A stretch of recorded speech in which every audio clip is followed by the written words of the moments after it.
الله أكبر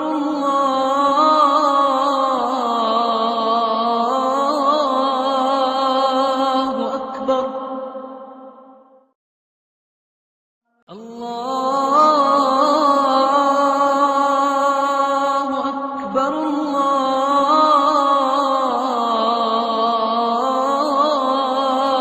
الله أكبر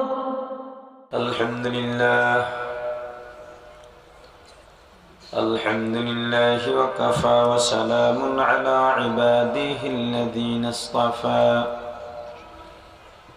أما بعد فأعوذ بالله من الشيطان الرجيم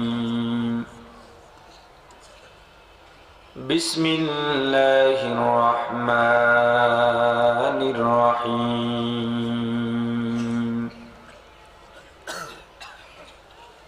ألم تر كيف فعل ربك بأصحاب الفيل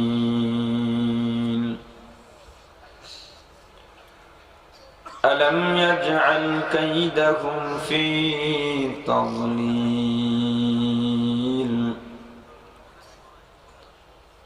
وأرسل عليهم طيرا أبابيل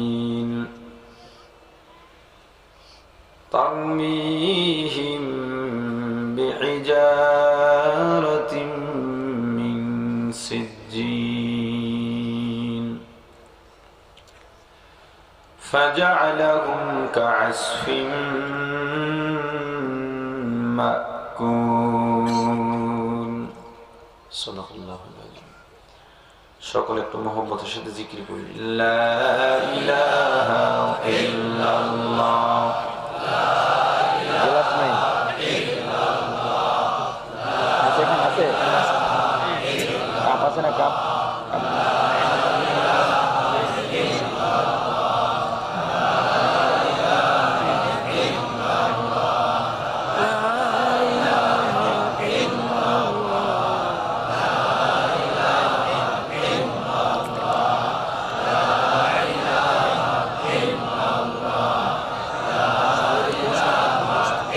থেকে 2 চুমুক চা দিয়ে দিই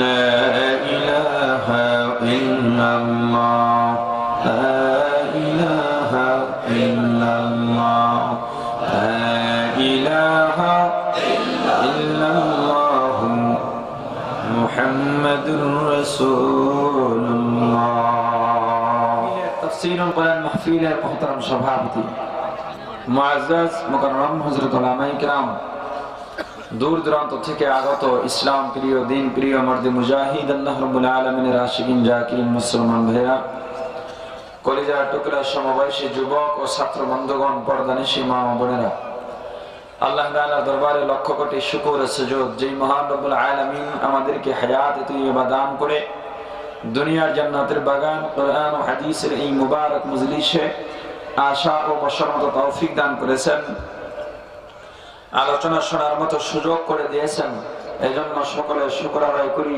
আলহামদুলিল্লাহ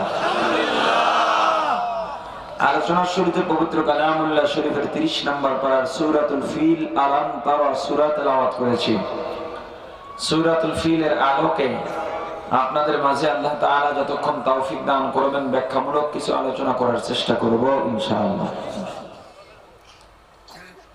আমি যে সূরাটি আপনাদের মাঝে তেলাওয়াত করলাম আল্লাহ রাব্বুল আলামিন ঐতিহাসিক এক ঘটনার বর্ণনা দিয়া এই সূরাটি আল্লাহর নবীকে আল্লাহ জানাইছেন মুফাসসিরিন ইকরাম বলেন ঘটনাটি আল্লাহ রাব্বুল আলামিন নবীজির আগমনী বার্তা সুসংবাদ হিসেবে ঘটিয়েছিলেন নবীজি যে দুনিয়ার মধ্যে আসবেন এজন্য এই ঘটনাটি ঘটেছিল নবীজির দুনিয়ার মধ্যে আসার 50 থেকে 55 দিন আগে কয়দিন আগে এটা মুখস্থ করবেন হাবাসা রাজ্য যার পরবর্তী নাম হয়েছিল আবিসিনিয়া ইয়ামান রাষ্ট্র এই হাবাসার অন্তর্ভুক্ত ছিল, নাজ্জাশীর পরিচালনাধীন ছিল, তার অধীনস্থ রাষ্ট্র হিসেবে ছিল আবিসিনিয়া।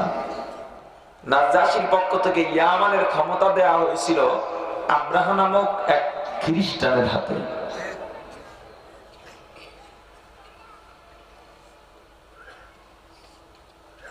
আম্বিয়া কিরাম আলাইহিস সালাতু ওয়াস সালামগণ নবুয়তি প্রাপ্তির পরে তাদের পক্ষ থেকে, নবীদের মধ্য থেকে নবুয়তি প্রাপ্তির পরে যদি কোনো অলৌকিক ঘটনা ঘটে যায় সেটাকে বলে মুআজিজাত। কি বলে? এর জোরে বলেন না। আউলিয়ায়ে কেরাম থেকে যদি কোনো অলৌকিক ঘটনা ঘটে যায় সেটাকে বলে কারামাত। কি বলে? সাধারণ মানুষ আর আউলিয়ায়ে কেরাম এদের মধ্যে ব্যবধান আছে না? নাই? হক্কানি পীর মাশায়েখদের থেকে কোনো অলৌকিক ঘটনা ঘটলে সেটাকে কি বলে? আর নবী আলাইহিস সালাতু ওয়াস সালাম গণে দুনিয়াতে আসার পূর্বে কোন ঘটনা যদি আগমনী বার্তায় আল্লাহ ঘটান সেটাকে বলে ইরহাসাত।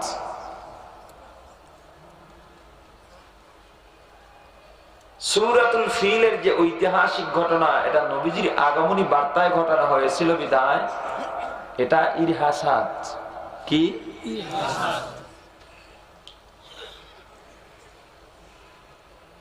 আব্রাহা ইয়ামানের ক্ষমতা পাইয়া লক্ষ্য করলো ইয়ামানের হাজার হাজার মুসলমানেরা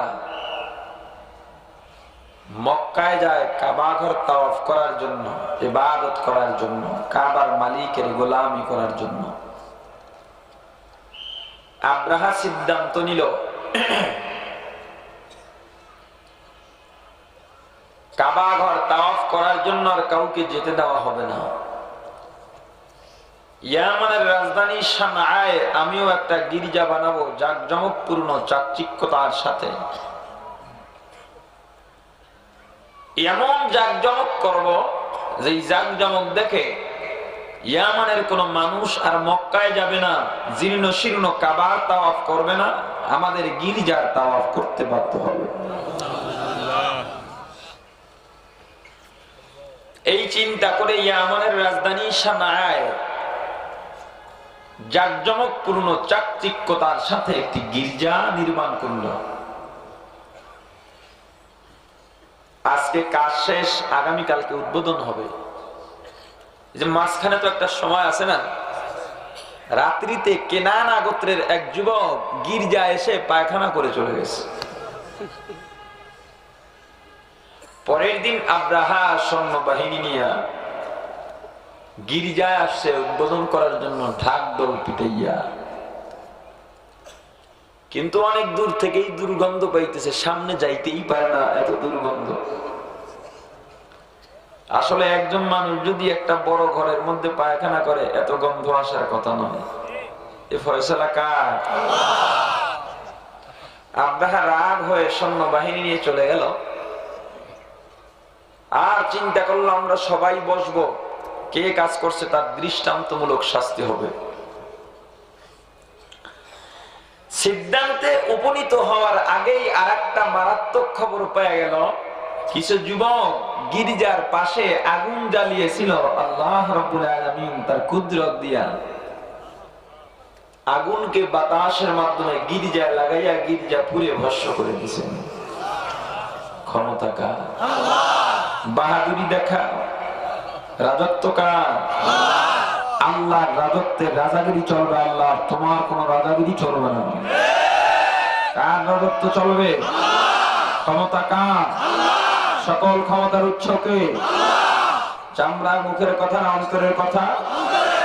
তাহলে নির্বাচনের সময় আব্রাহাম লিঙ্কনের পুঁজিবাদী কুফরি গণতন্ত্রের পক্ষে ভোট দাও কেমন মুখারাম? আল্লাহ দুনিয়াতে তোমাকে নেতা আমির জন্য পাঠান নাই, গোলামির জন্য পাঠিয়েছেন। কিসের জন্য পাঠাইলেন? রাজত্ব আল্লাহ, রাজাগিরি চলবে আল্লাহ, তুমি কে? এত ক্ষমতা দেখা। কিয়ামতের ময়দানে আল্লাহ রাব্বুল আলামিন কাহ্হারিয়াত সিফাতের নামের সাইনবোর্ড টানায়া ডাক দিবেন, লিমানিল মুলকুল ইয়াউম,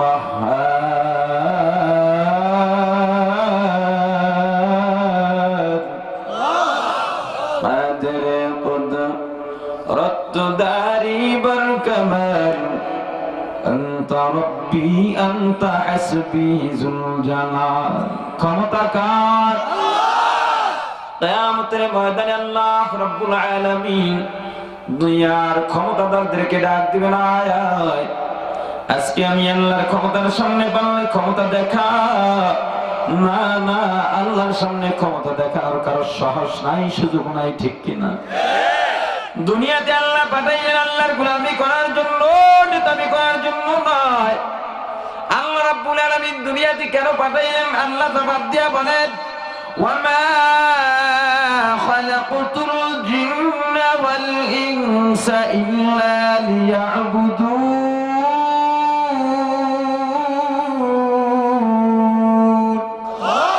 মা খালাকতুল জিন্না ওয়াল ইনসি বিখার জুজ ইবাদাত নিস্তে মাকসুদ আজ্জা ও মুসলমান আল্লাহ ডাক দিয়া বলেন বান্দা আমি আল্লাহ দুনিয়ার মধ্যে পাঠাইলাম আমি মাওলার ইবাদত করার জন্য গোলামি করার জন্য নামাজের মধ্যে আমরা প্রত্যেক রাকাতে আল্লাহর কাছে স্বীকারোক্তি দিই আল্লাহ আমি তোমার গোলামি করি তোমার ইবাদত করি তোমার কাছে সাহায্য চাই নামাজ থেকে বের হইয়া দুনিয়ার গোলামিতে লিপ্ত হয়ে যায় ঠিক কিনা ও মুসলমান প্রত্যেক নামাজের প্রত্যেক রাকাতের মধ্যে সূরাতুল ফাতিহা আলহামদু সূরা পড়ি কিনা আস্তে কোন যে প্রত্যেক নামাজে সূরা ফাতিহা আছে না নাই আর জোরে বলেন আছে না নাই জানাজার নামাজে আসেনি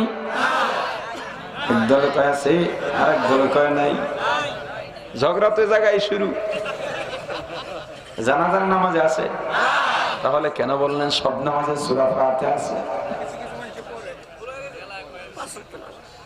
এইজন্য তথাকথিত আহলে হাদিস মাযহাবিরা দলিল দেয় লা সালাতা ইল্লা বিফাতিহাতিল কিতাব কোন নামাজ সূরা ফাতিহা ছাড়া হয় না এজন্য জানাজায় সূরা ফাতিহা লাগবে আরে বেয়াকুফের গোষ্ঠী আমরাও সেটা মানি কোন নামাজই সূরা ফাতিহা ছাড়া হয় না আমরা পালনও করি কিন্তু আমার বুঝে আসে না এত বড় মূর্খ তোরা জানাজার নামাজ কোন নামাজ নয় এটা দোয়া জানাজার নামাজ কি সব নামাজের অর্থ কি নামাজ নাকি সব সালাতের অর্থ নামাজ নাকি যদি জানাজার সালাতই হতো রুকু কোথায় সিজদা কোথায় জানাজার নামাজ দোয়া বিদায় জানাজার নামাজের পরে মাইয়িতকে সামনে রেখে আলাদা দোয়া করা যায় না যদি নামাজই হইতো তাহলে দোয়া করাও জায়েজ থাকতো কারণ ফরজ নামাজের পরে দোয়া জায়েজ নাই জায়েজ আছে না খালি ফরজ নামাজের পরে দোয়া করা মুস্তাহাব কেউ বাড়াবাড়ি করলে তখন সেটা মাকরুহ হবে বাকি ফরজ নামাজের পরে দোয়া করা কি মুস্তাহাব সুন্নাত নামাজের পরে তো কথাই নাই তাহলে জানাজার নামাজ যদি নামাজ হতো মাইয়াতকে সামনে রেখে দোয়া করাও জায়েজ থাকতো জানাজার নামাজ কি না নামাজ না এটি দোয়া তো প্রত্যেক রাকাতে আমরা সূরাতুল ফাতিহা পড়ি না নামাজের মধ্যে স্বীকার করি আল্লাহ আমি তোমার গোলাম তুমি আমার মুনিব তোমার কাছে সাহায্য চাই ইয়াকা না'বুদু ওয়া ইয়াকা নাস্তাঈন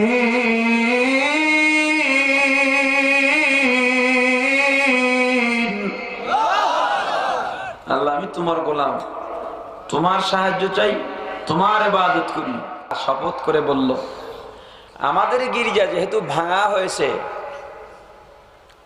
আমিও মুসলমানদের কাবা ভেঙে চুরমার করে দিই এ চিন্তা করে হাতির বাহিনী নিয়ে সৈন্য বাহিনী নিয়ে কাবার দিকে রওনা হয় আল্লাহ দেখেন কিনা জোরে বলেন তৎকালীন কাবা ঘরের মুতাওয়াল্লি বা তত্ত্বাবধায়ক ছিলেন নবীজির দাদা কুরাইশের চেয়ারম্যান আব্দুল মুত্তালিব মক্কার লোকেরা নবীজির দাদার কাছে গিয়ে বললেন এই কওমের চেয়ারম্যান আব্রাহা কাবা ঘর ভাঙার জন্য যে আসতেছে খবর পাইছেন বলে হ্যাঁ পাইছি আমরা কি যুদ্ধের প্রস্তুতি নিব কয় না দরকার নাই তোমরা মক্কার শহর খালি করে অমুক পাহাড়ের মধ্যে অবস্থান করো কাবা ঘর আল্লাহর বাইতুল্লাহ, আল্লাহর ঘর আল্লাহই ব্যবস্থা করে দেন। আল্লাহু আকবার। আব্রাহা বাহিনী রওনা হয়, সামনে যাকে পায় কতল করে। মক্কার শহরে ঢুকে দেখলো কোনো মানুষজন নাই, মক্কার কুরাইশেরা যুদ্ধের কোনো প্রস্তুতি নিচ্ছে না। এই সুযোগে তারা মক্কার শহরের যত জন্তু জানোয়ার ছিল, উট ভেড়া বকরি সব গ্রেফতার করে নিয়ে যায়। এর মধ্যে নবীজির দাদা আব্দুল মুত্তালিবের 200 উট ছিল। তারা একটা জায়গায় অবস্থান করলো, যুদ্ধের প্রস্তুতি যেহেতু নিতেছে না, এই লক্ষ্যে কি করা যায়, আপোষ মীমাংসা হবে কিনা, এজন্য আব্রাহা নবীজির দাদাকে খবর দিয়ে পাঠাইল। নবীজির দাদা কয়েকজন লোক নিয়ে আব্রাহার তাঁবুর মধ্যে রওনা হয়েছে। আব্রাহা ছিল বড় অহংকারী, কাউকে কোনোদিন সম্মান করত না। কিন্তু নবীজির দাদার চেহারার মধ্যে আল্লাহ রাব্বুল আলামিন এমন একটা রূপ দিয়েছিলেন, এমন একটা নূর দিয়েছেন, যে কোনো মানুষ দেখলে সম্মান করতে বাধ্য হতো। নবীজির দাদা যখনই ঢুকলেন, আব্রাহা চেয়ারটা ছেড়ে নবীজিকে সম্মানের সাথে নবীজির দাদাকে চেয়ারে বসাইয়া নবীজির দাদার সামনে মাটির মধ্যে হাঁটু গেড়ে আব্রাহা বসে গেছে। এই কওমের চেয়ারম্যান, কি করতে পারি আপনার জন্য বলে। নবীজির দাদা ডাক দিয়ে বললেন, কিছু করা লাগবে না, তুমি আমাদের জন্তু জানোয়ার গুলো যে গ্রেফতার করেছে এগুলো ছেড়ে দাও। আব্রাহা আশ্চর্যের সাথে বলল, আমি তো আশ্চর্য হলাম, আপনি আমার কাছে এ সমস্ত জন্তু জানোয়ার চাইলেন, কিন্তু আপনারা যেই কাবার তাওয়াফ করেন, ইবাদত করেন, যেই আল্লাহর ইবাদত করেন, সেই আল্লাহর ঘর আমরা ভাঙার জন্য আসছি, আপনি তো একবারও আমাদেরকে নিষেধ করলেন না। নবীজির দাদা ডাক দিয়ে বললেন, উটের মালিক আমরা, এজন্য উট চাইছি, কাবার মালিক আল্লাহ, আল্লাহই বুঝবেন। আউলিয়া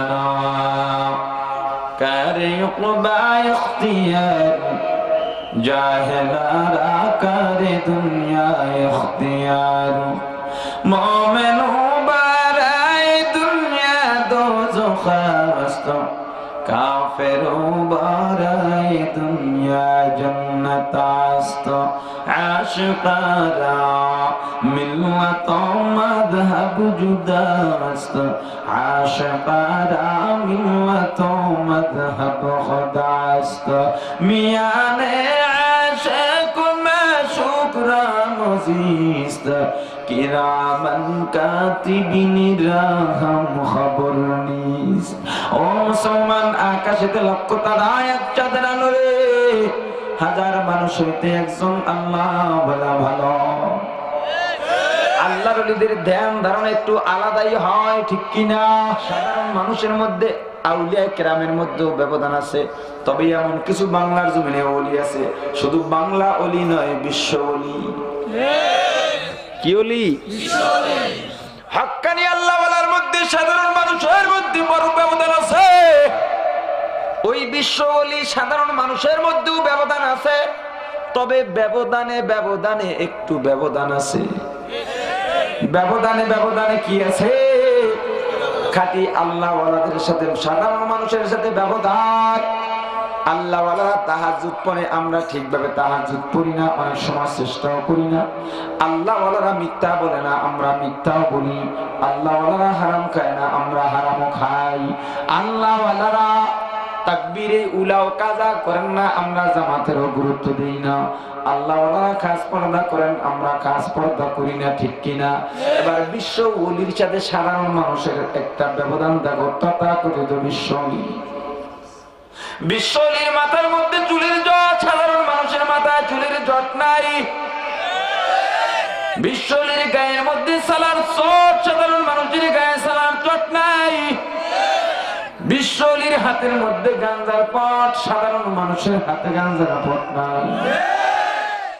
এ মুসলমান ইমানদার, আকাশে উড়িলে যদি হইতো বড় আউলিয়া, সবার উপর বড় আউলিয়া তো তা ময়নাটিয়া, পানিতে ভাসিলে যদি হইতো বড় পীর, সর্বাপেক্ষা বড় পীর কসব কবি। গর্ব সুরায় तू आदमी इंसाबुदी अहमद अबू जहलो हम पेशाबुदे। একরকম দেখলেই এক বলা যাবে না, ঠিক কিনা? আর ওরা বলেন এ মুসলমান, নবীজি দাদা ডাক দিয়া বললেন, এই নাফরমান, উটের মালিক আমরা, এজন্য উট চাইলাম, কাবার মালিক আল্লাহ, এটা আল্লাহই বুঝবেন, আল্লাহ রক্ষা করবেন। নবীজির দাদার উটগুলো ছেড়ে দেওয়া হয়। নবীজির দাদা কওমের চেয়ারম্যান আব্দুল মুত্তালিব সৈন্যবাহিনী নিয়ে চলে আসেন। মক্কার পাশে এক উঁচু পাহাড়ের মধ্যে তারা অবস্থান করেন। আব্রাহা রওনা হয় কাবা ঘর ভেঙে দেওয়ার জন্য। আল্লাহ দেখেন কিনা, জোরে বলেন। যত বড় ষড়যন্ত্রকারী হও, সবচেয়ে বড় ষড়যন্ত্র নস্যাৎকারীর নাম কি? আব্রাহা রওনা হয়। আল্লাহ রাব্বুল আলামিন নবীজির নবুয়তির পরে একটা ঐতিহাসিক ঘটনাকে সূরাতুল ফিল নাযিল করে জানা দিলেন, আলাম তারা কাইফা ফাআলা রাব্বুকা বিআসহাবিল ফিল আলাম ইয়াজআল কাইদাহুম ফি তাদলিল।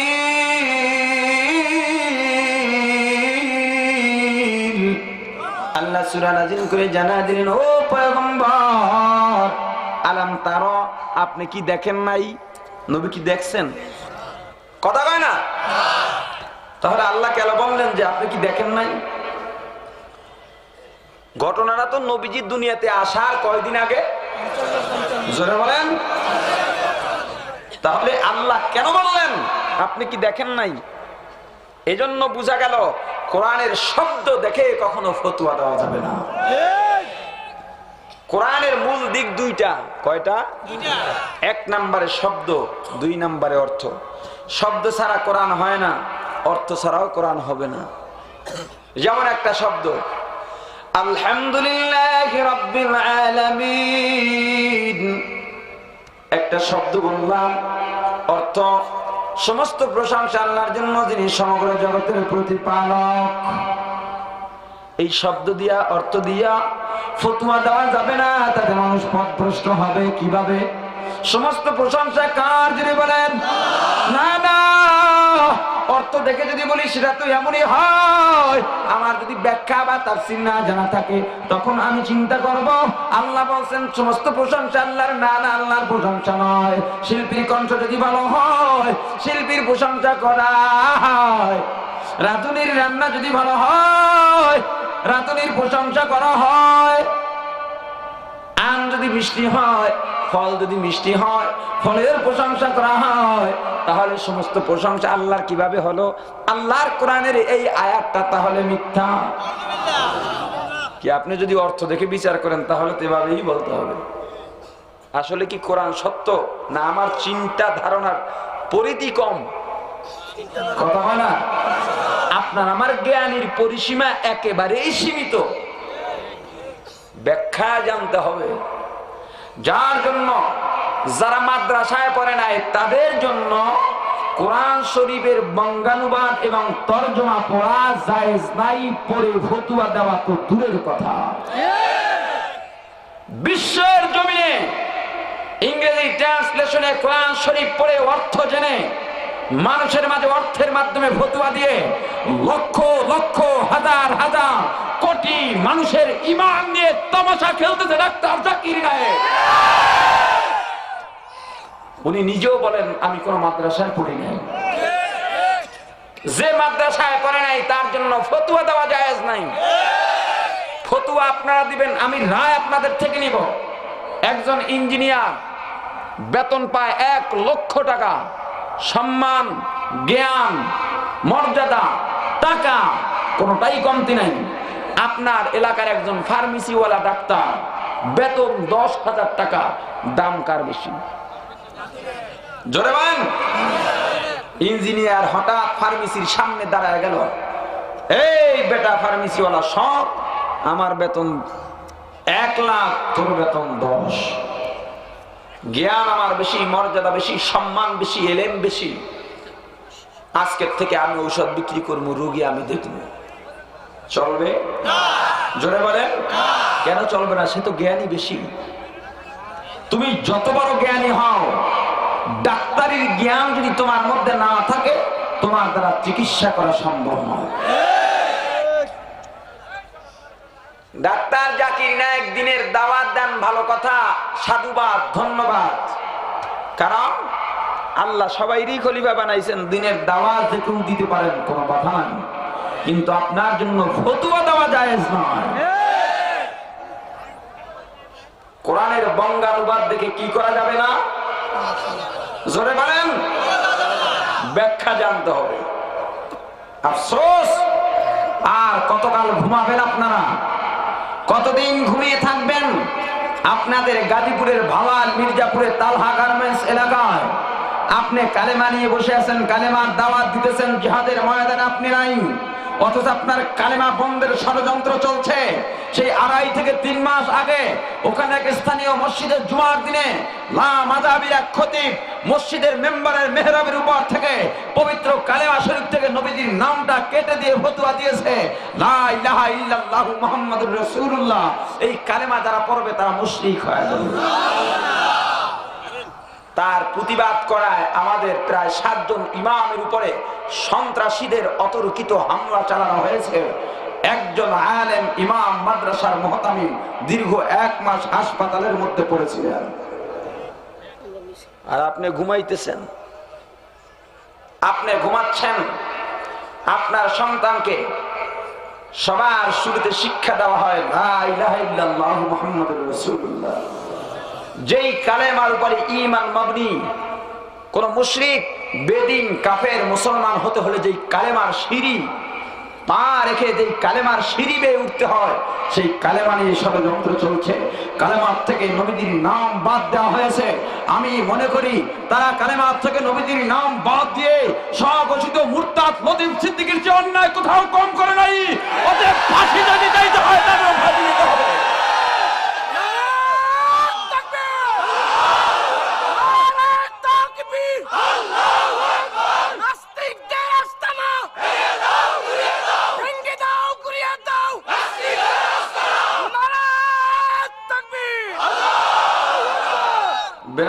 ভাগ মুসলমানের রাষ্ট্রই বাংলার জমিন। আউলিয়ায়ে কেরামের পদধূলিতে ধন্য বাংলার জমিন। মসজিদের রাজধানী এই বাংলার জমিন।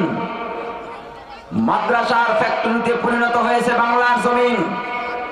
সারা বাংলার জমিনের মুসলমানের জাগরণ তৈরি করতে হবে, প্রতিরোধ গড়ে তুলতে হবে, প্রতিবাদ করতে হবে, সারা বিশ্বের দরবারকে দেখিয়ে দিতে হবে এই বাংলার জমিন শাহপুরানের জমিন, শাহজালালের জমিন, সৈয়দ ইসহাক ফজলুল করিমের জমিন, উলামায়ে কেরামের জমিন। এই বাংলার জমিন থেকে আমরা নাস্তিক মুরতাদদেরকে পরিষ্কার করব ইনশাআল্লাহ। সবাই রাজি আছেন তো? হকের আওয়াজ কোনোদিন বন্ধ হবে না। হকের আওয়াজ কোনোদিন বন্ধ হবে না। হকের আওয়াজ বন্ধ হবে না। আমার সাথে রাগ করে কোনো লাভ নাই। যদি মজা না লাগে, ভালো না লাগে, বিরোধ হয়, লাল কালির কলম নিয়ে কোরআন হাদিসের আয়াতগুলো কেটে দাও, সব বন্ধ হয়ে যাবে। যদি উলামায়ে কেরামের জবান বন্ধ করা হয়, যেই কোরআন হাদিস পড়ে উলামায়ে কেরাম কথা বলেন, সেই কোরআন হাদিস পড়ে আবার আরেক বলনেওয়ালা হবে, ঠিক কিনা? আওয়ামী লীগওয়ালারা স্লোগান দেয় এক মুজিব লুকান্তরে, লক্ষ মুজিব ঘরে ঘরে। বিএনপিওয়ালারাও স্লোগান দেয় এক জিয়া লুকান্তরে, লক্ষ জিয়া ঘরে ঘরে। তাহলে ওলামায়ে কেরাম কি বাইরের জঙ্গলে নাকি? সারা বিশ্বের সকল ওলামায়ে কেরামের পক্ষ থেকে স্লোগান দিয়ে যায় এক মাওলানা, এক বলনেওয়ালা, এক মুফতি, এক মুহাদ্দিস, এক মুফাসসির, এক খতিব, এক মুহতামিম, এক শাইখুল হাদিস লোকান্তরে লক্ষ লক্ষ কোটি কোটি বলনেওয়ালা আল্লাহ ঘরে ঘরে তৈরি করে দিবেন ইনশাআল্লাহ। ষড়যন্ত্র শুরু হয়েছে, কালেমা বন্ধের পায়তারা চলেছে। কালেমা চরমনাইর একার কালেমা নয়, তবলিগের একার কালেমা নয়, কোন পীর বা মুরিদের কেনা নয়, ইজারা আনা নয়। ইসলাম কেউ ইজারা নেয় নাই।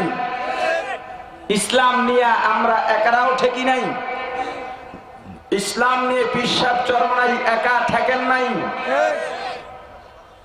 ইসলাম প্রত্যেকটা মানুষকে সমানভাবে রক্ষার জন্য আন্দোলন করতে হবে, ঠিক কিনা জোরে বলেন।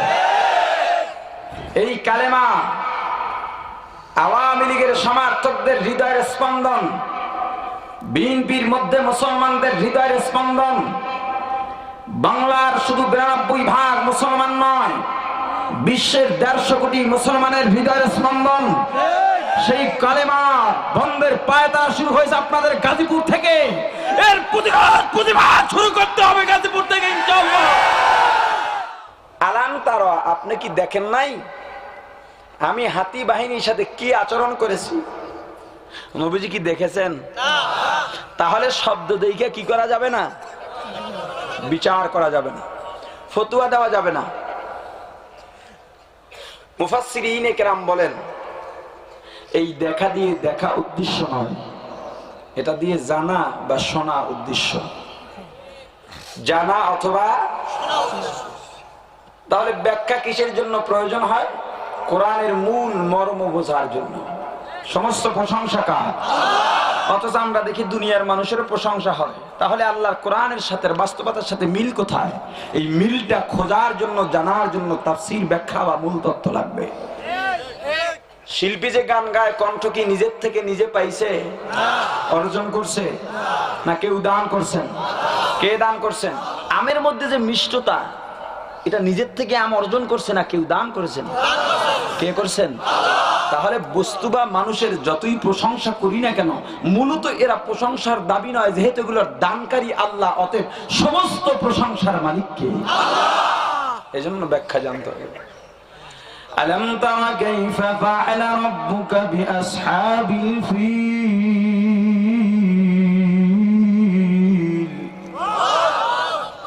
এই পয়গম্বর, আপনি কি দেখেন নাই, জানেন নাই, শোনেন নাই হাতি বাহিনীর সাথে কি আচরণ করলাম? আমি আল্লাহ কি তাদের সকল ষড়যন্ত্র নস্যাৎ করে দেই নাই, চক্রান্ত নস্যাৎ করে দেই নাই? তাদের যত ষড়যন্ত্র ছিল আমি আল্লাহ সব ষড়যন্ত্র নস্যাৎ করে দিলাম। আমি আজআল কাইদাহুম ফি তাদলিল ওয়া আরসালা আলাইহিম তায়রান আবাবিল। আমি আল্লাহ সৈন্য বাহিনী হিসেবে আবাবিল নামক ছোট্ট ছোট্ট পাখি পাঠা দিছিলাম। রাজত্ব কার? ও মুসলমান ইমানদার আল্লাহর গোলাম, রাজত্ব আল্লাহর। অথচ যখন বলা হয় সমস্ত ক্ষমতার মালিক জনগণ, তখন আমরা তো সেটাকেই মেনে নেই। তাহলে আপনি কেমন মুসলমান হলেন? হুজুর বড় দুঃখে আছি, দোয়া কইরেন। কি দোয়া করতাম? চেয়ারম্যানের সামনে দাঁড়াইছে, চোখের পানি 2 ফোঁটা ছেড়ে দিছে। ভোট না দিয়া পারি নাই, কিন্তু ভোটটা দিয়া ভুল করছি। কেন? প্রতিশ্রুতি দিছিল ক্ষমতায় আসবে, টিউবওয়েল দিব, রাস্তা দিব, ব্রিজ দিব, পুকুর কাটবো, মাদ্রাসা দিব, মসজিদ দিব, কিন্তু কিছুই দেয় না। বরং মাদ্রাসা, মসজিদ, স্কুল, কলেজে যা আয় সব খায়। আর ভোট দিতাম না তো কি করবেন? আগের ডারে দিব আগামী বছর। তা আগেরটা ভালো আছিল নি? কয় না, হিডা এরম হইস। তাহলে আগের ডার দিয়ে লাভ কি? যেটা আছে হিডাই ভালা। কত কানা কপাল পড়া মুসলমান। এ মুসলমানের কত ঘুমাবি? একজন টুপিওয়ালা আল্লাহওয়ালা চেয়ারম্যান বানাও। আল্লাহর কসম, আল্লাহর কসম, আল্লাহর কসম, অন্তত তোমার কাজ যদি সব না হয়, টুপিওয়ালা দিয়া একটা গরিবের হক নষ্ট হবে না। আবার অনেকে কয় হুজুররা ক্ষমতা দিয়া কি করবে? হুজুররা ক্ষমতায় না গেলে দেশের মধ্যে ইনসাফ প্রতিষ্ঠা করবে কারা? হ্যাঁ, ইনসাফ যদি পাইতে চাও হুজুরদের ক্ষমতা লাগবে। দুনিয়াদার ক্ষমতাদার দিয়া, যারা দুনিয়াদার তাদেরকে ক্ষমতায় বসাইয়া কোনোদিন তুমি শান্তির আশা করতে পারো না। আবার বলে হুজুর আপনাদেরকে ভোট দিলে আপনারা তো ক্ষমতায় যান না। কি মনে করছো আমরা কি বোকা? না না, তোমার মতো যদি ওলামায়ে কেরাম ডাক্তারি লেখাপড়া করতো, তোমার মতো ডাক্তার হইতে পারতো। যদি ইঞ্জিনিয়ারিং লেখাপড়া করতো, ইঞ্জিনিয়ার হইতে পারতো।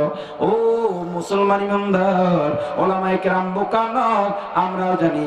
আমরা যদি এখন হাত পাকা মার্কায় পিছাব চরমনাইকে একটা ভোট দেই, এত সকালেই ক্ষমতায় যাবে না, এটা আমরাও জানি। তবু কেন ভোট দেই জানো?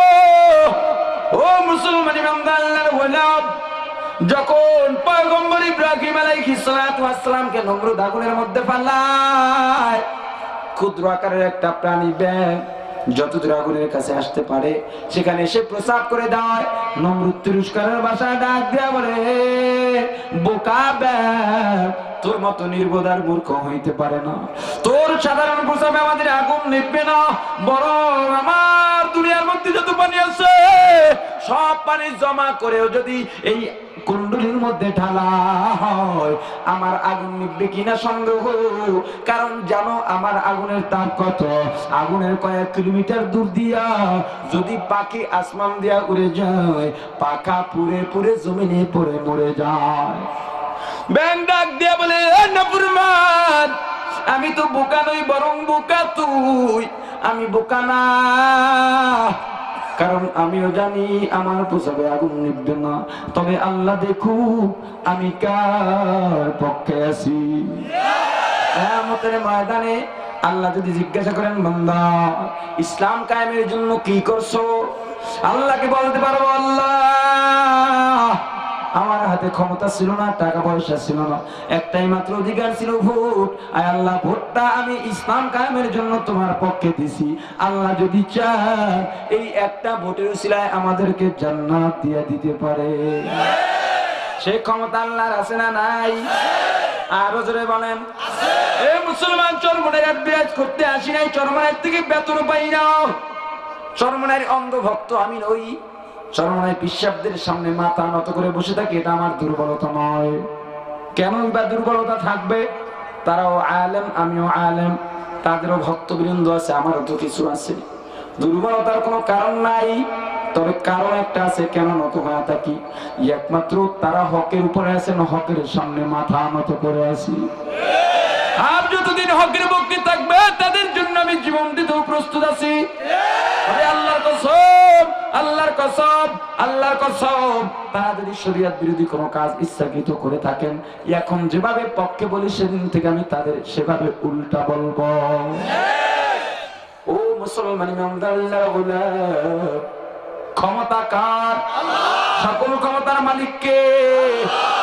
আল্লাহ ডাক দিয়ে বলেন, পয়গম্বর আমি কি তাদের সকল ষড়যন্ত্র নস্যাৎ করি নাই?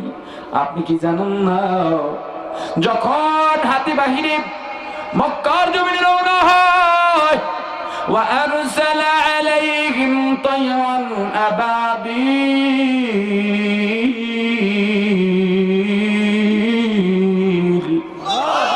আবাবিল নামক ছোট্ট ছোট্ট পাখি পাঠিয়ে দিলাম, যাদের ঠোঁটের মধ্যে একটা পাথর ছিল, দুই পায়ের মধ্যে দুইটা পাথর ছিল।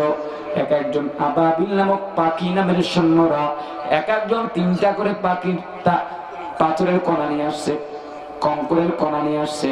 যখন হাতি বাহিনী সামনে আসে, হাতি বাহিনী যখন সামনে আগায় বাইতুল্লাহ ধ্বংস করার জন্য, কাবা ঘরের উপর আক্রমণ চালানোর জন্য, তারমিহিম বিহিজারাতিম মিন সিজ্জিল, পাখিদের মাধ্যমে সেগুলো আল্লাহ নিক্ষেপ করেন তাদের গায়ের উপরে, সৈন্য বাহিনীর উপরে গুলির মতো বর্ষণ হয়, যার যেখানে পরে অপর প্রান্ত থেকে ভেদ হইয়া বের হয়ে যায়।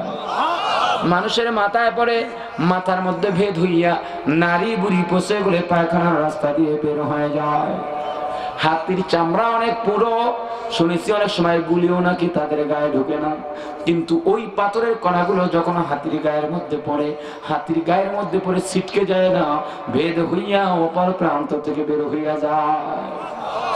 ক্ষমতাটা কার? আরো জোরে বলেন। বিশ্বাস হয়নি? এই মুসলমান ইমানদার, এ পয়গম্বর আপনার ভয় নাই, চিন্তা নাই। ফাজআলাহুম কাআসফিন মাকুল,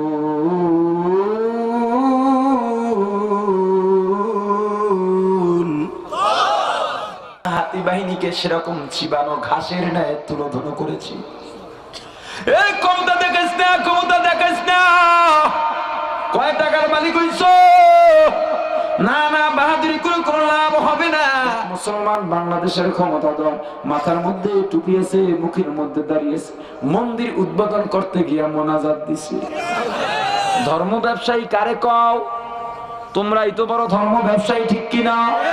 নির্বাচনের আগে মাথার মধ্যে টুপি দেয়, নির্বাচনের আগে গায়ের মধ্যে জুব্বাও পরে, কি সুন্দর ওয়াজ করে।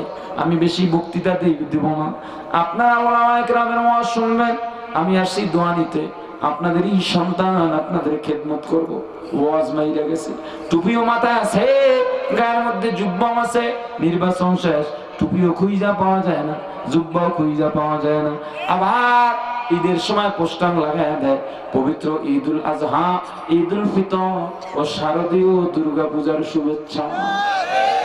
মানে সে তো ধর্ম ব্যবসায়ী নয় খালি, সে মুসলমান ধর্ম ব্যবসায়ী, হিন্দু ধর্ম ব্যবসায়ীও, ঠিক কিনা?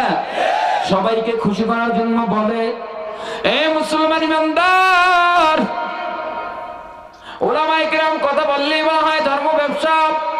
না না, ও আল্লাহর গোলাপ, পর্দা লাগবে কি লাগবে না?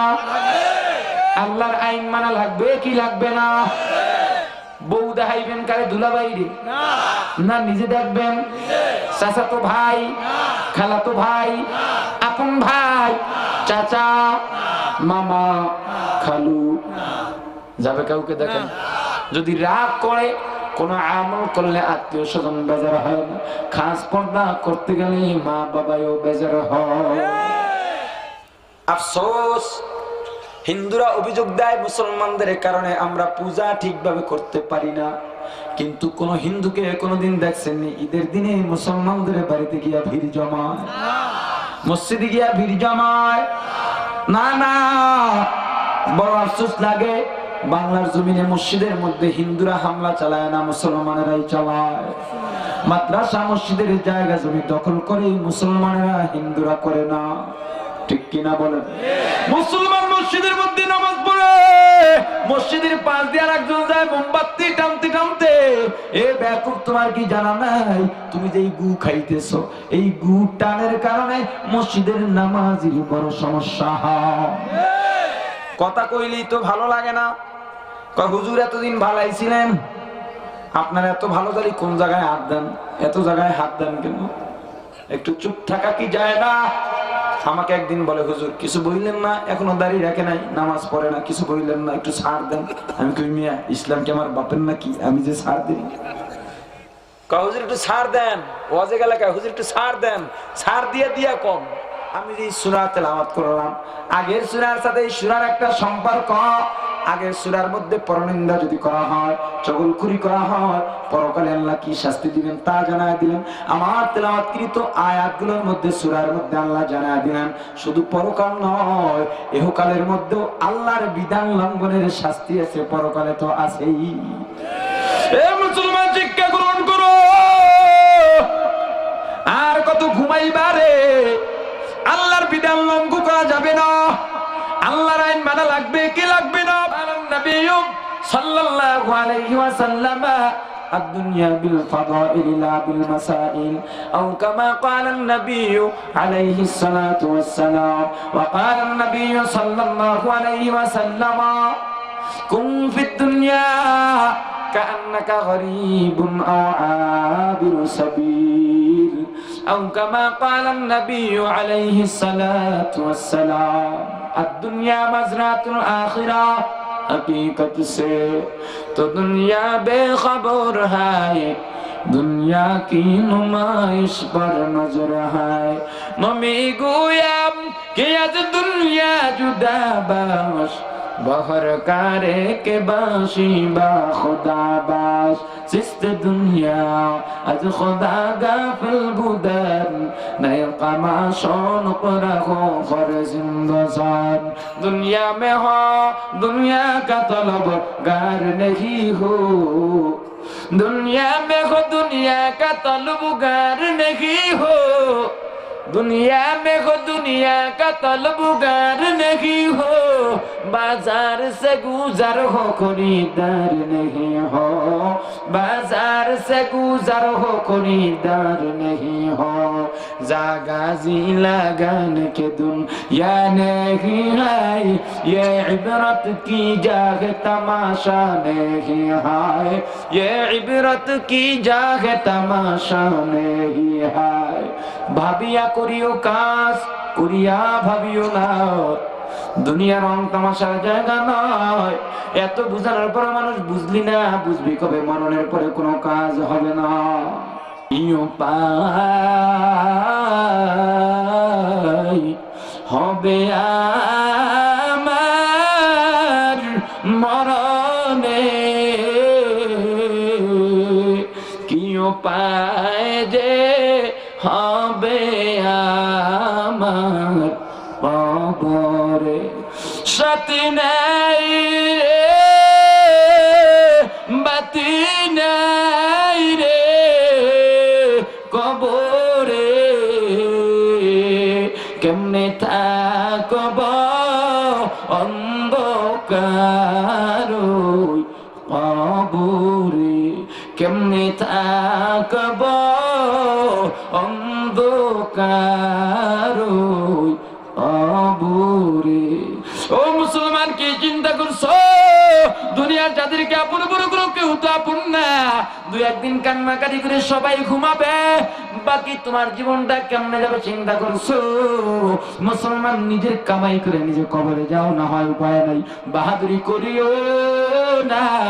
আল্লাহ পাঠাইলেন আল্লাহর গোলামি করার জন্য, আল্লাহর গোলামি করো, মানুষের গোলামি নয়। সূরাতে ইউসুফ কো দেখি চাহনে वाला, मैं सूरत यूसुफ को नहीं चाहने वाला, मैं कैसा के मानंद नहीं आशिक लैला, मैं कैसा के मानंद नहीं आशिक लैला, मैं आशिक मौला हूँ मेरा इश्क दवाना, ये जुमला जहाँ जिसकी तजल्ली से उजाला, ये जुमला जहाँ जिसकी तजल्ली से उजाला।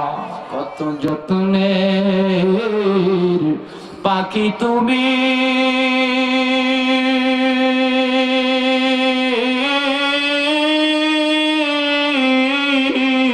কাজল বারান্টিয়া,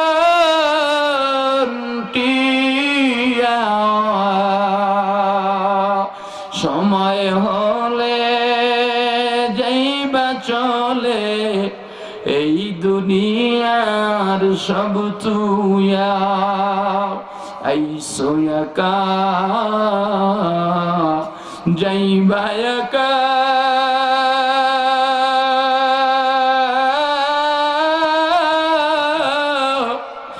সঙ্গে কেহ যাইবে না। দিন দুই চারি কেন্দ্রে কেহ খবর যে আর লইবে না। কাদের মায়ায় পড়ছে মুসলমান, যাদের মায়া পড়ছো কেউ কিন্তু তোমাকে 2 দিন দুনিয়ার মধ্যে রাখবে না, ঠিক কিনা জোরে বলো। যত আপনি হোক না কেন ওই কবরের মধ্যে আপন কিন্তু আপন, ঠিক কথা করবে না, ঠিক কিনা? মুসলমান ওয়াজের মাহফিলে যখন রওনা হয় ওই মা ডেকে ডেকে বলে, সন্তান ওয়াজের মাহফিলে যাও বাবা, আমাদের জন্য দোয়া কর। আজকে দুনিয়ার মধ্যে মায়ায় পড়ে টাকা পয়সার মায়ায় পড়ে মাকে ভুলে গেলি। ও মা বাবার সন্তান, অথচ জানো বাবা তোমার মা আমার মা কত কষ্ট করছে রে। বৈজ্ঞানিকরা আবিষ্কার করছে একজন মানুষের যন্ত্রণা শক্তি সহ্য করার ডিগ্রি মাত্র 36%। 36 ডিগ্রি যন্ত্রণা সহ্য করতে পারে। এর চেয়ে যদি 1 ডিগ্রি হয় কোন মানুষটা বাঁচে না, সঙ্গে সঙ্গে মারা যায়। একজন মা যখন সন্তান ভূমিষ্ঠ হয়, সন্তান যখন মায়ের গর্ভের থেকে দুনিয়ার মধ্যে আসে, তখন একজন মায়ের যন্ত্রণার ডিগ্রি থাকে 52 থেকে 54। ওই মা সন্তান ভূমিষ্ঠ হওয়ার আগে স্ত্রী স্বামীর কাছে বিদায় ডাক দিয়ে বলে, স্বামী গো, যন্ত্রণা সহ্য করতে পারি না, কোন দিন জানি দুনিয়াটা ছেড়ে চলে যায়, আমি যদি মারা যাই আমার সন্তানকে দেখিও, আমাকে মাফ করে দিও। সেই যে কতটা বছর হয়ে গেছে আত্মীয় স্বজন মা বাবা ছেড়ে তোমার করে আসলাম, কত কষ্ট দিছো, অত্যাচার করছো, গালি দিছো, খাওয়াইয়া রাখছো, না খাওয়াইয়া রাখছো রে, এরপরেও তোমার ঘর ছেড়ে যাই নেই। ও স্ত্রী স্বামী, একবার চিন্তা করছো নিজেই বিবিকে তুমি আল্লাহ কার ঘরের মেয়ে কি তোমাকে আপন বানায় নিল? কোন মেয়েটা তোমাকে একদিনের মধ্যে আপন বানাইছে?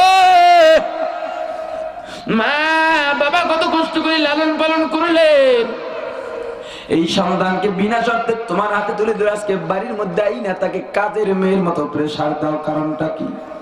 গরুর মতো জানোয়ারের মতো পিটাও, কারণ কি? অথচ বাবা মা যখন মেয়েটাকে বিদায় দিবে, না না মাও নাই বাবাও নাই, বাবাকে খুঁজে পাওয়া যায় না, মাকে খুঁজে পাওয়া যায় না, মেয়ের চাচা ভাইকে খুঁজে মাই বিদায় দিবা, কোথায় গেলা কোথায় গেলা কোথায় গেলা? খুঁজতে খুঁজতে গিয়া দেখে জঙ্গলের মধ্যে বাবা একটা গাছকে জড়ায় ধরে কান্দে।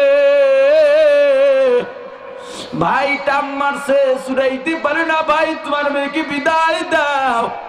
বাবা চোখের পানিতে কান্দার বলে, ভাই রে যা, তোরা যা, বিদায় দে। এতদিন লালন পালন করে কলিজার টুকরা কেমনে বিদায় দিই বল? মা দরজাটা বন্ধ করে কান্দে। সন্তানকে যখন নিয়ে যায় মা জানালা দিয়া ওই পথের দিকে তাকায় তাকায় কান্দে। ও স্বামীর দল, তোমার বিবি তোমার জন্য এত কষ্ট করে, তুমি অসুস্থ হয়ে গেলে বিবি ঘুমায় না, সারা রাত্র তোমার খেদমত করে, এরপরও বিবির উপর অত্যাচার চালাও। তোমার মতো জালিম অত্যাচারী আর দুনিয়ার মধ্যে হইতে পারে না। ওই মা কত কষ্ট করলো, এরপরেও মা অধিকাংশ মা বেঁচে যাক। বৈজ্ঞানিকরা বলে বড় আশ্চর্য, বড় আশ্চর্য। এই মা তো বাঁচার কথা নয়, আল্লাহ কুদরত দিয়ে বাঁচায় রাখেন সন্তানকে লালন পালন করানোর জন্য। ওই মা ডাক দেয়া বলে, বাবা গো, ওয়াজের মাহফিলে গেছো, আমাদের জন্য দোয়া কর, এতটা নিষ্ঠুর হইস না। ওই বাবা ডেকে ডেকে বলে, সন্তান গো, ওয়াজের মাহফিলে গেছো, বাবা দোয়া কর, বাবা দোয়া কর, নিষ্ঠুর হইস না রে বাবা, দোয়া কর, বড় কষ্টের মধ্যে আছি। ও মুসলমান ইমানদার, যদি মা বাবাকে আপন মনে হয় ভুলে যাইও না, মাঝে মাঝে দোয়া করার দরকার আছে না নাই? মাঝে মাঝে না সব সময়। আর হুজুর বলেন মাঝে মাঝে না সব সময়। এ মুসলমান ইমানদার, দুনিয়ার মধ্যে যতদিন থাকবো আল্লাহর বিধানের লঙ্ঘন করা যাবে না, কারণ আল্লাহ এই সূরা দিয়ে জানায়া দিয়েছেন, আল্লাহ শুধু আখিরাত নয়, কোন সীমা লঙ্ঘনের শাস্তি আল্লাহ আখিরাতে তো দিবেনই, দুনিয়ার মধ্যেও দিবেন। তবে দিনের পথে চলতে থাকো মুসলমান, এটাই সূরার শিক্ষা। দিনের পথে চলতে থাকো, যত বাধা আসবে সব আল্লাহ রুখে দিবে। ربنا ظلمنا أنفسنا وإن لم تغفر لنا وترحمنا لنكونن من الخاسرين. ربنا آتنا في الدنيا حسنة وفي الآخرة حسنة وقنا عذاب النار. دعا كستم بدرگاہ إلهي حیات و دولت و علم و درازی. আল্লাহ গভীর রজনী পর্যন্ত কোরআন হাদিসের আলোচনা হইল, আল্লাহ ভুল ত্রুটি ক্ষমা করে আলোচনার উপরে বক্তা শ্রোতা প্রত্যেককে নির্বিধান ভাবে আমল করার তৌফিক দেয়া দাও। আল্লাহ মাহফিলের আয়োজন যারা করলো, দান সদকা করলো, সাহায্য সহযোগিতা সহানুভূতি দেখাইল, আয় আল্লাহ আজকে যারা মাদ্রাসার স্থায়ী সদস্য হয়ে গেল, তৌফিক অনুযায়ী যে যে অঙ্ক বলল, আয় আল্লাহ প্রত্যেকের দানকে কবুল করে মঞ্জুর করে নাও। আয় আল্লাহ যারা সহানুভূতি দেখাইল, বুদ্ধি মেধা পরিশ্রম দিয়া মাদ্রাসা মাহফিলকে সার্থক করলো, যারা উপস্থিত হয়ে মাহফিলের সৌন্দর্যতা বাড়াইল, যারা শুরু থেকে পর্যন্ত বয়ান করে দিক নির্দেশনা দিল, আল্লাহ প্রত্যেককে তুমি মাফ করে দাও, কবুল করে নাও। আয় আল্লাহ মাদ্রাসার যেখানে যা দরকার গায়বী মদদ দিয়ে পূরণ করে দাও। আল্লাহ মাদ্রাসার সাথে যারা জড়িত আছে সবাইকে তুমি মাফ করে দাও। মাদ্রাসার যেখানে যা দরকার গায়বী মদদ দিয়ে পূরণ করে দাও। আল্লাহ হিতাকাঙ্ক্ষী শুভাকাঙ্ক্ষী মাদ্রাসার সাথে যারা জড়িত আছে, যেভাবে সংশ্লিষ্ট থাকুক না কেন, সবাইকে মাফ করে দাও। আয় আল্লাহ আমাদের দোয়ার খবর আমাদের প্রত্যেকের মনের নেক আশা পূরণ করে দাও। প্রত্যেকের ঘর থেকে কোরআনের আওয়াজ বাহির করে দাও। প্রত্যেকের ঘরের নারী পুরুষকে নামাজি পর্দাসীন বানায় দাও। চুরি ডাকাতির থেকে হেফাজত করো। জালিমের জুলুম, হিংসরে হিংসা, মৃত্যুকের মিথ্যা ও অহংকারীর অহংকার, মুনাফিকের নেফাকির থেকে হেফাজত করো। যারা মিথ্যা মামলা শিকার, মিথ্যা মামলা থেকে মুক্তি দাও। আয় আল্লাহ, জালিমের জুলুম থেকে হেফাজত করো। আল্লাহ, যারা অভাবে স্বভাব দূর করে দাও। ঋণগ্রস্তের ঋণ পরিশোধ করার তৌফিক দিয়ে দাও। আয় আল্লাহ রাব্বুল আলামিন, যারা অসুস্থ আছে অনেকে দোয়া চাইছে, মাবুদ গো অসুস্থকে পুরো সুস্থতা দিয়া দাও। আয় আল্লাহ, হাঁটা চলায়, চলাফেরায়, মোবাইলে দেখা সাক্ষাতে অনেকে দোয়া চায়। আমি তো বড় গুনাহগার, আমার তো বলার মতো জবান নাই। আল্লাহ, আমি কিভাবে বলবো?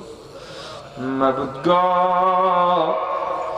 এতগুলা মানুষ হাত উঠাইলাম, যার হাত দুখানা তোমার কাছে পছন্দ হয়, তাকে উসিলা করিয়া যারা দোয়া চাইছে, আমরা যারা আছি সবাইকে মাফ করে দাও।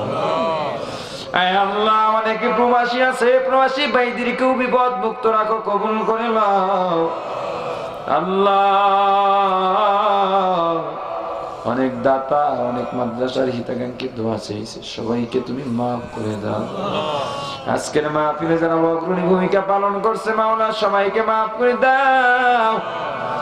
আল্লাহ, চাকরিজীবী ভাই, দোকানদার ভাই, ব্যবসায়ী ভাই, কর্মজীবী, জেলে ভাই, মজদুর ভাই, কৃষক, শ্রমিক, যে যেই সেক্টরে কাজ করে প্রত্যেকের কাজের মধ্যে বরকত দিয়ে দাও।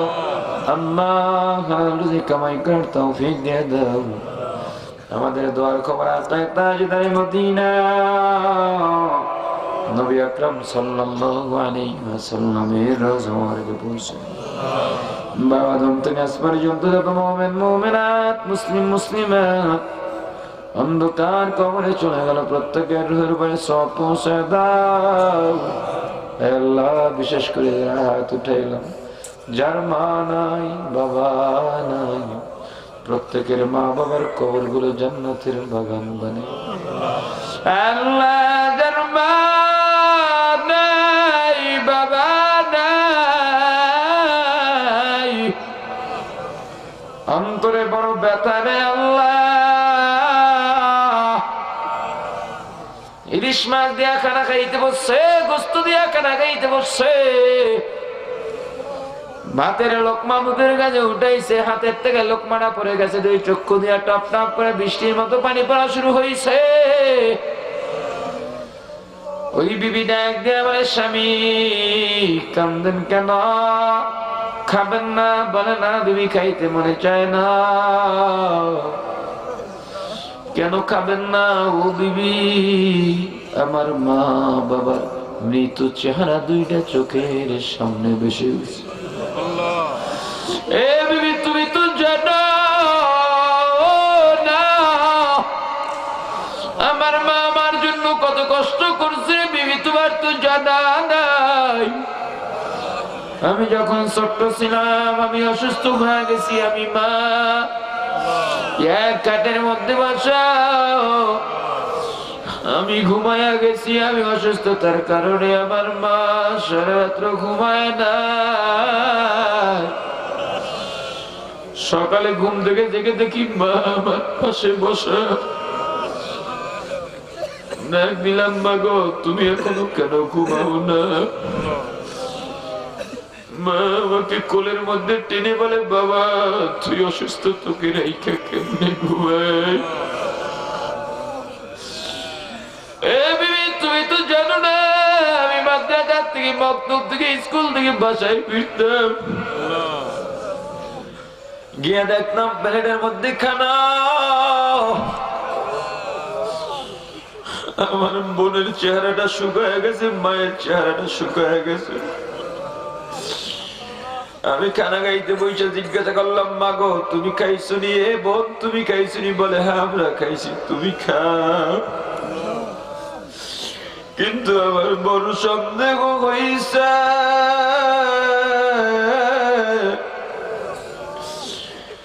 আরে মাকে জিজ্ঞাসা করার পর মার সহ্য করতে পারে না, চোখের আড়াল করে চলে গেছে, শাড়ির খুঁটের আড়ালে চোখের পানি ফেলাইয়া সেখান থেকে চলে গেছে।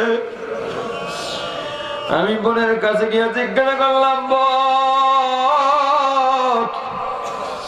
মা শাড়ির আসল দিয়া চোখের পানি আড়াল করলো, আমার চোখ পাখি দিতে পারবে না। আমি কথা জিজ্ঞাসা করার পরে মা চলে গেলেন। কেন বল বোন, বোন চোখের পানি ছেড়ে বলে, ভাই আজকে বাবা কোনো কাজ করতে পারে নাই, ঘরে কোনো খাবার নাই, তুমি মাদ্রাসা থেকে আসবা, তুমি তো না খেয়ে থাকলে তোমার কষ্ট হবে, কেমনে লেখাপড়া করবা? এই জন্য পাশের বাড়ি থেকে তোমার জন্য খানা আনছে, আমরা তো না খাইয়া রইছি। আমি দূরে লেখাপড়া করতে গেছি, গাজীপুর থেকে ঢাকায় গেছি, বরিশাল গেছি, হাটহাজারী গেছি, চট্টগ্রাম গেছি। হঠাৎ করে একদিন বাবা ফোন দিছে, আয় খোকায় আয়, তোর মাকে একটু দেখে যাও, তোর মা শুকাইয়া গেছে, তোর চিন্তায় কিছু খাই না। এ বাবা, তোর মা দরজার আড়ালে যাইয়া চোখের পানি ছেড়ে কান্দে।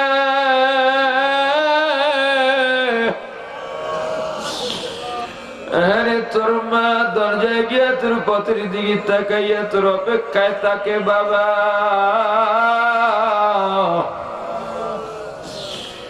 সারা রাত ঘুমায় না, আমরা ঘুমায় যাই। যেদিন আমার রাত্রে ঘুম ভেঙে যায় সেদিনই আমি দেখি তোর মা নামাজের মধ্যে বসে আছে,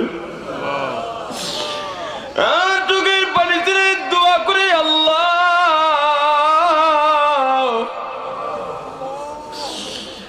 আমার কলেজের টুকরা সন্তান দূরে লেখাপড়া করে চাকরি করে, ব্যবসা করে রে আল্লাহ, আমার সন্তানকে কষ্ট দিও না। যদি দিতে চাও সন্তানের যন্ত্রণা স্বভাবে মাকে দাও, তবু আমার সন্তানকে তুমি সুস্থ রাখো রে আল্লাহ। আমি সহ্য করতে পারি না রে বাবা, রমজানের ঈদেও বাড়িতে আসো নাই, কুরবানির ঈদেও বাড়িতে আসো নাই।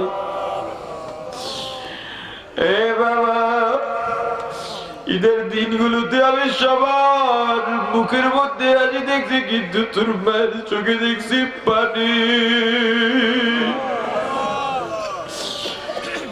ঈদের দিনে সবাই আনন্দে হই হুল্লার করে, আমি হঠাৎ তাকায় দেখি তোর মাকে কোথাও দেখা যায় না। ঘরের মধ্যে তালাশ করে দেখি একটা দরজা ভিতর দিকে লাগানো, ওই রুমের মধ্যে তোর মায়ের কান্নার আওয়াজ।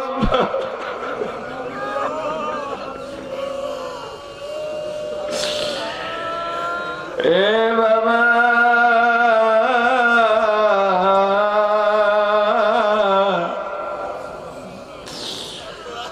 দরজাটা খুলে ভিতরে ঢুকে দেখি তোর মা জানালা দিয়ে তোর পথের দিকে তাকাইয়া তাকাইয়া কান্দে। আমি জিজ্ঞাসা করলাম, বিবি তুমি দরজা বন্ধ করে কেন কান্দ? আনন্দের দিনে এত মানুষ, তুমি কেন দরজা বন্ধ করে কান্দ?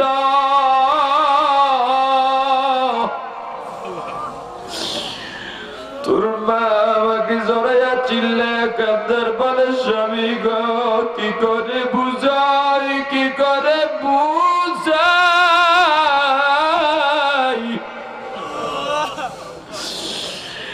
আজেবাজে মানুষজনের তো অভাব নাই, কিন্তু আমার কলিজার টুকরা খোকা নাই গো স্বামী রে। বলো স্বামী, সন্তান কি রাইকা কিভাবে আনন্দ করি?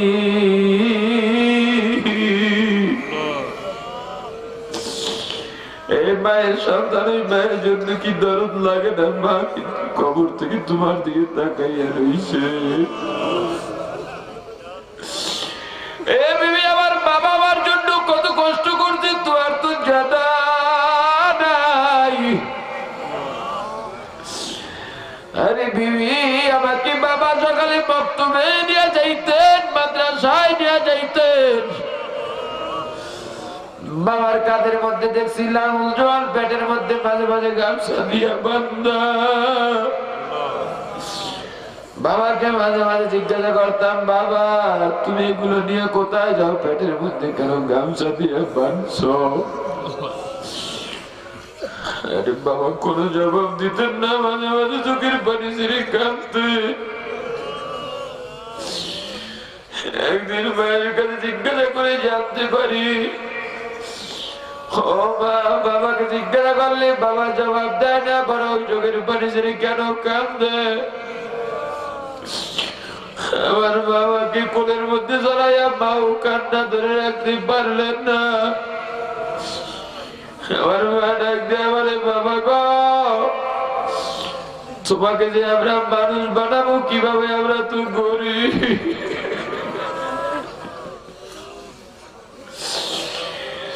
আমরা তো গরিব।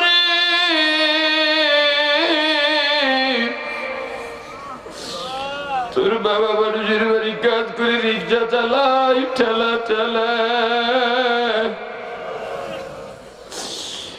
ঠিকভাবে তো আমরা খাইতে পারি না, তোকে ঠিকভাবে খাওয়াইতে যাইয়া, খরচ দিতে যাইয়া মাঝে মাঝে না খাইয়া থাকতে হয়। তোর বাবা যেদিন পেটে ক্ষুধা থাকে সেদিন গামছা বাঁধে।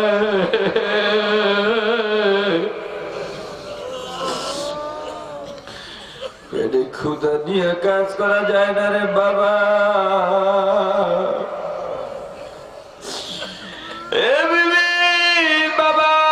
সারাদিন রাত পেটে গামছা বেঁধে ক্ষুধার যন্ত্রণা নিয়ে কাজ করছে। গভীর রাত্রে বাড়িতে ফিরছে, আমি ডাক দিদি, বাবা চকলেট আনছুনি, মজা আনছুনি বাবা। আমি এত বড় নিষ্ঠুর ছিলাম, একবারও বাবার চেহারার দিকে তাকাই নাই। আমি বড় স্বার্থপর ছিলাম রে বিবি। কিন্তু আমার বাবা কত দয়াবান, আমার বাবা আমার সাথে রাগ করে নাই। সেই গভীর রাত্রে আমি সন্তানের চাহিদা পূরণ করতে যাইয়া দৌড়াইয়া বাজারে চলে গেছে। দোকানগুলো বন্ধ, গভীর রাত্রে চাহিদা মেটানোর জন্য দোকানের মালিককে উঠাইয়া, মালিকের ঘুম ভাঙানোর কারণে মালিক তো গালাগালি করে, কিন্তু আমার বাবা মালিকের পায়ে পড়ছে, আমার কারণে অন্যের পায়ে পড়িয়া ছোট হইয়া আমার চাহিদা পূরণ করছে।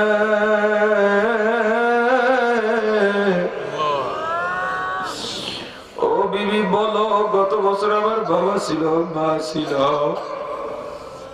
2 বছর 5 বছর আগেও তারা ছিলেন, আজকে নাই। তাদের চেহারা দুইটা আমার চোখের সামনে ভেসে উঠছে।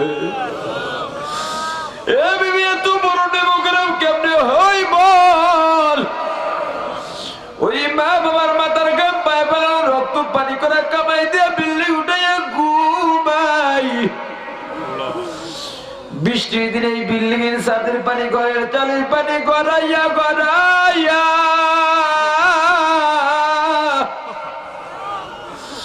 ওই মা বাবার কবরে যায়, খবর তো নিলাম না। আজকে জিদের রাত্র কত ল্যাপ তুজুক জাজিম কম্বল দিয়ে আরামের ঘুমাই। আর আমার মা দোকানে কি পাঁচখানা সাদা কাপড়ের প্যাকেট বানাইয়া, আমার বাবাকে 3খানা পাতলা সাদা কাপড়ের প্যাকেট বানাইয়া এমন জায়গায় রাখছি বিবি, একটা বিছানাও নাই। এ বিবি কাইতে মনে চায় না, তোমারও তো মা নাই, বাবা নাই।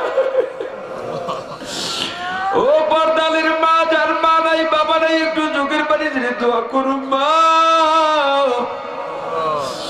ও যুবক ভাই, ও বিধবা বাবাজি, ও জোয়ান ভাই, ও আলেম, ও বাইরে আলেম, আজকে এত সম্মান পাই একমাত্র মা বাবার দোয়ার কারণে। মা বাবার জন্য তুই চোখের পানি ছেড়ে দোয়া কর।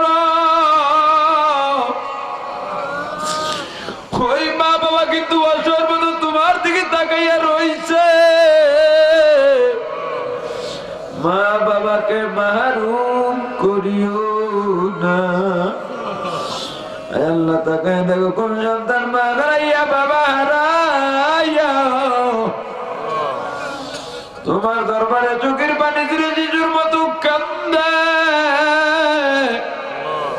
সন্তানের দোয়া উসিলা করিয়া প্রত্যেকের মা বাবার কবরগুলো জান্নাতের বাগান বানাইয়া দাও।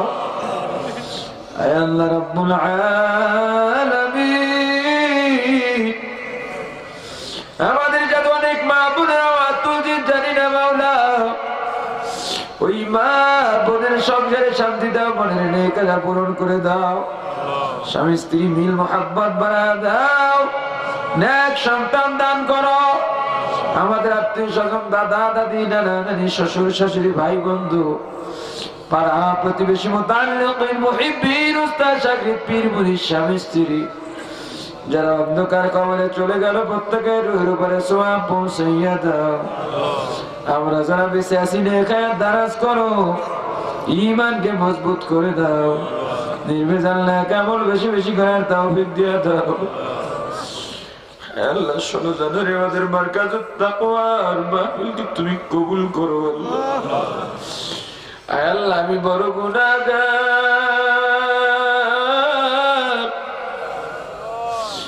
আল্লাহ আমার এলেম নাই, কালাম নাই, যোগ্যতা নাই, জ্ঞান নাই। আল্লাহ তুমি তো জানো কোন নিয়ত নিয়ে তোমার এই দিনের প্রতিষ্ঠান কায়েম করলাম। তুমি তো জানো আমি কতটা কষ্ট করতেছি মাওলা। আল্লাহ দুনিয়ার মানুষ মাদ্রাসা এখন ভালোবাসতে চায় না, যার জন্য আমি মানুষের দুয়ারে যাই না, তোমার অপেক্ষায় আছি।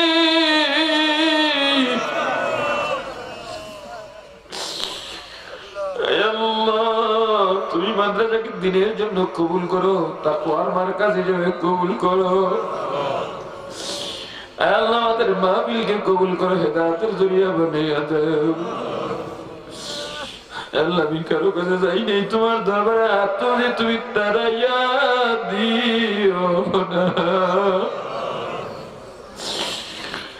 আল্লাহ যেখানে যা দরকার গায়বী মদদ দিয়ে পূরণ করো।